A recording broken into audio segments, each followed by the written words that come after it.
Returning to SSPTV News, we have our political analyst, Charles McElwee. Charles, thanks for joining us here on the program. Thanks for having me, Janine.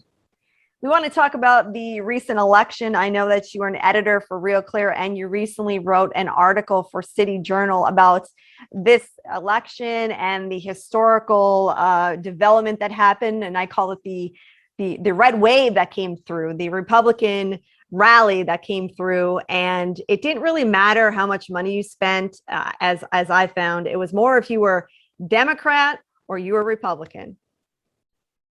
That's exactly right. There really was a red wave, but lost in all the news, of course, the focus was on Glenn Youngkin's victory in Virginia, then, of course, Jack Ciattarelli's near win in New Jersey. But it was a Republican sweep in Pennsylvania, too, including the crucial state Supreme Court seat that was vacant, that was picked up by a Republican, which will retain a 5-2 Democratic majority on the court. But amid all this, what we really saw was the twilight of the blue-collar Democrat, which is what I wrote about at City Journal. And the trend was quite apparent here in Luzerne County alone. Now the Republicans have a 10-1 GOP majority on county council, which of course counsels what's been in place since 2012 after the commissioners were phased out. But that's a remarkable turnaround. And it was originally there's going to be one more Democrat for council, but then Robert Schnee, it turns out he had switched parties in June. But of course, we also had the Court of Common Pleas races that went Republican.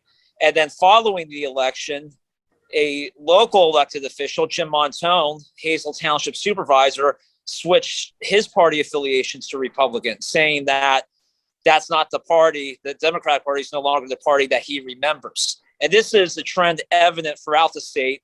Westmoreland County, for example, Western Pennsylvania, longtime Democratic stronghold, entirely Republican now for the first time in history. And here in Luzerne, again, I mean, the Democrats' voter registration advantage is now just 13,000.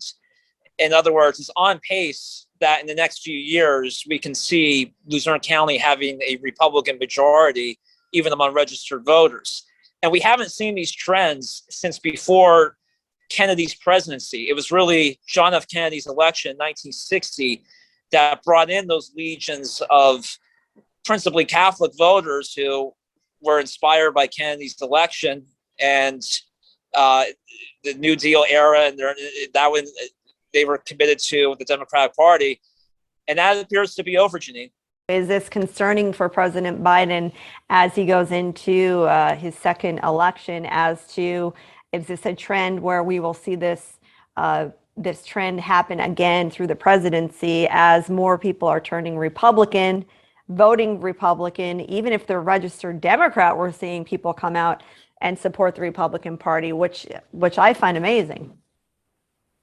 No, it's a phenomenon. I mean, for perspective, this is, lest we forget, Luzerne County went for Obama in 08 and 12, and then Trump. And it's the only county in Pennsylvania that was Obama to Trump and then Trump again. Erie and Northampton County, for example, they were Obama to Trump, but then they did go for Biden in 20. So this is really the microcosm for what's going on. And you're no longer just seeing registered Democrats voting Republican. They're taking the final step. They're changing their party affiliation over disgust over Biden's presidency, and it's just reflective of national trends. The Biden's favorability polling is underwater, even in the suburbs.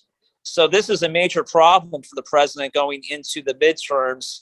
And it remains to be seen what this means for Republican statewide candidates in next year's midterms, because we still face the reality that suburbs are increasingly trending Democrat. But again, even they managed to enjoy GOP pickups this year. So I don't think anything is assured, especially at a time when the number one issue is inflation in addition to the labor crunch. Today's news feature is brought to you by the Residence Inn by Marriott and Humboldt Station. Are you traveling with a four-legged friend? Call the Residence Inn at 570-455-9555.